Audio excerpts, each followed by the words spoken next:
Hey guys, welcome back. I'm actually filming the intro at the point of editing because I realized when I was editing that the intro was blurry. So I decided, you know what, I'm just gonna start over. I'm just gonna tell you guys and I just won't look the same, and that's okay. I am doing a meal prep video today and I'm doing some protein balls. I'm making some iced coffee. Then I need to do some fruit, like prep some fruit and possibly get something ready for dinner tonight. Just some things like that. And you really all seem to enjoy the last meal prep video, so I figured why not? I'll just bring you guys along. It's a Monday and I had gone and gotten groceries on Saturday, so I just didn't do anything over the weekend, but I need to do some things and kind of get my week started.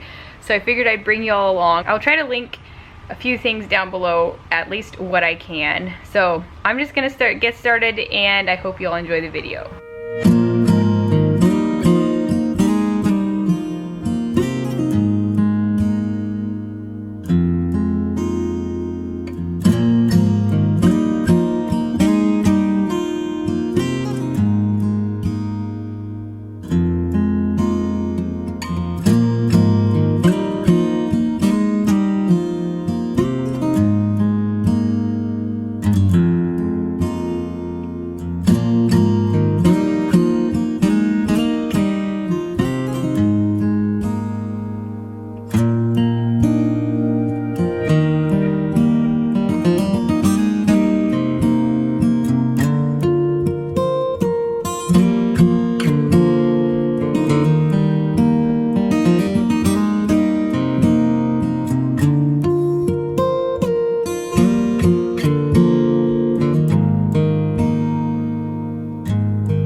This is what the protein balls look like.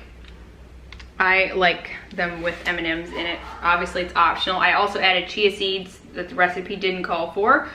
But these are like really easy to make. You actually can kind of just put a concoction together if you want to. It doesn't have to be these specific ones, but like I said, they will be linked below. I'm just gonna go ahead and put them in the fridge for now, and I'll probably just store them in there.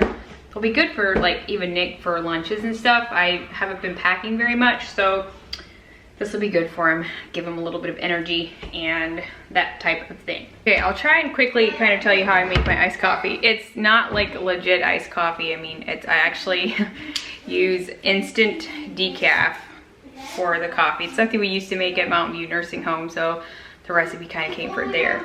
But I'll just brew like the smallest setting on my Keurig. Basically, you just want really strong coffee. Okay. Guys, you have to calm it down a little bit, okay?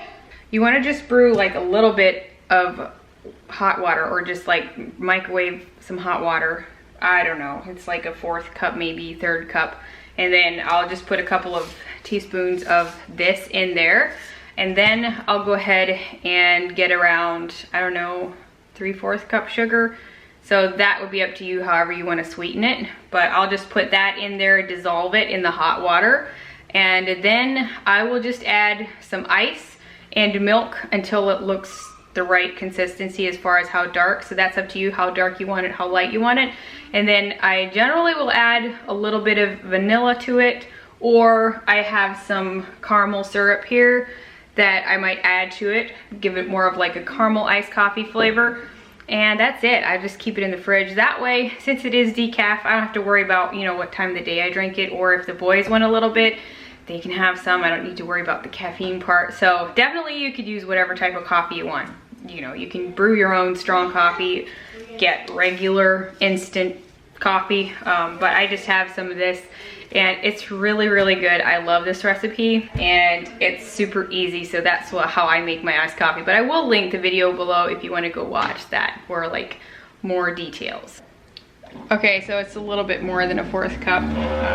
You can, I would say up to about a 1/2 cup maybe of hot water, and then just make it really strong.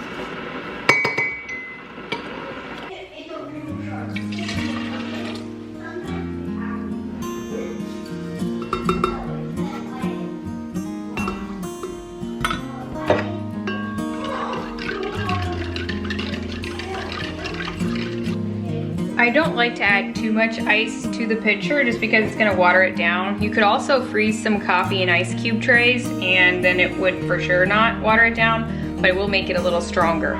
But I will put a little bit in here just to kind of cool it down, and then I'll add milk to it.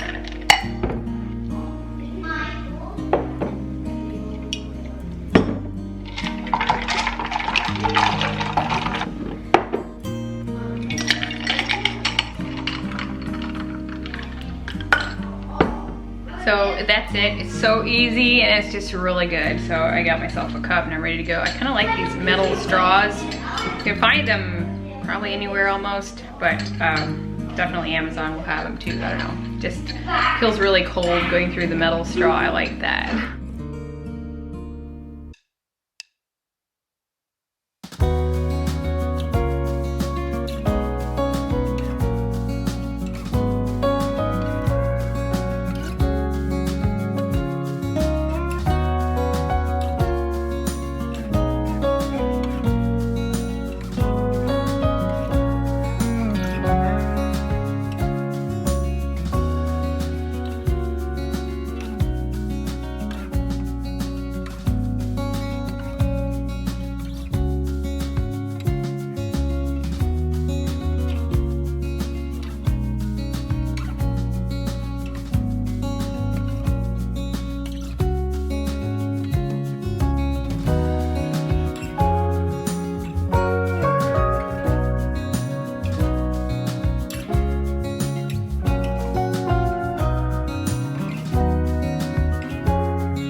Okay, I think I'm gonna get some things ready for dinner tonight and maybe just prep some veggies. I'm gonna make tostados. I've actually never made them before, but someone suggested it to me and I found a recipe on Pinterest. So I'm gonna fry my hamburger and onion, tomato and stuff, kind of get that ready and see if I need to do anything else for it. And so that's the next thing on the agenda.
hard boil some eggs just for snacks, or I guess if I'd want a salad or something.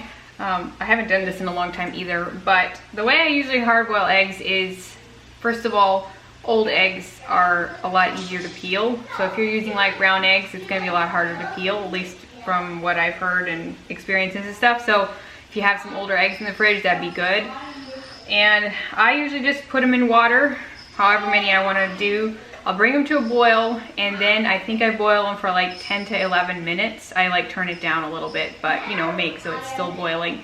And then I'll turn it off and immediately put them under like cold water, or even put some ice in it just to cool them down.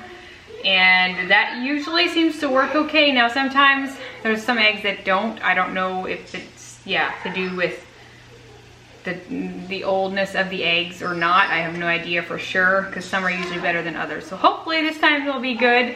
But I found that even if I like peel them in water or like underwater, it helps a ton to be able to, you know, get the hard shell off of them. So that's usually how I do it. So my hamburger is done, so I'm gonna go ahead and drain that and then just put it in the fridge to cool until I'm ready to make them for dinner. This frying pan comes from Pampered Chef. I do have quite a few Pampered Chef items because I had a bridal shower with Pampered Chef. So I was very fortunate to get this. This is actually a replacement already, but the first one lasted me like, I don't know, until we moved. So around 7-ish years. And I use it maybe not daily, but almost. Like it's my only main frying pan and I love it. It's super heavy. And they do have a lifetime guarantee on it. So yeah, it's definitely pricey, but if you figure in how often you buy other frying pans, just your regular ones you buy at the store, how often you have to replace them, I feel like it's definitely worth the investment. So I just thought I'd tell you guys this. I know I get a lot of questions on stuff. I've got this meat here and I'm just gonna cool it in the fridge. I have some chicken thighs here, just the boneless, skinless chicken thighs, and I'm just gonna marinate in Italian dressing. I'm not gonna use it today, but possibly tomorrow, and it won't hurt it just to marinate all that time. This is kind of my favorite chicken to use, and what I like to do is just for an easy chicken is just marinate in Italian dressing and then grill it. I used to use the chicken tenderloins a lot, but I feel like these are a lot better. I don't know, I love dark meat. I don't really like white meat very much. Like the chicken breast is just too dry, and I just like the dark meat. Nick does as well. So I'm gonna go ahead and put that in to marinate, and I think I'm kind of getting to the end of my stuff here soon, at least for what I'm gonna do today.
It's my lazy way of doing it, I guess, but I mean, it doesn't really matter how it looks if you're gonna eat it, right? I mean, it's not like it's for a party or anything. So I just put a couple of containers, like half of the thing I put for Nick, and I filled a couple of little containers for the boys for lunch. And the other two I'll just put in the fridge for Nick's lunch. And it's really disappointing with the watermelons. They're supposed to be seedless, and they have white seeds in them. But at least they're just the white ones. No, sorry, that's for Dad. You get the little ones, okay? You can take them out on the table. Okay? Okay, leave the eggs alone, please. All right, I'm done. I hope y'all enjoyed the video. I hope it gave you guys some motivation and just maybe some new ideas or something. I am glad I'm done with it. It took me, I don't know, a couple hours maybe. And it's lunchtime, so now I have the afternoon to edit or whatever else needs to be done, tending to the boys and stuff like that. But hopefully this will last me a little bit. I'm sure, yeah, we go through fruit stuff like a lot, so yeah, but at least it'll help me with tonight for dinner and even just the next couple days with lunches and that type of thing. So I hope y'all enjoyed the video. Make sure you hit the subscribe button if you are new, and thank you so much for watching, guys. I will see you next time. Bye.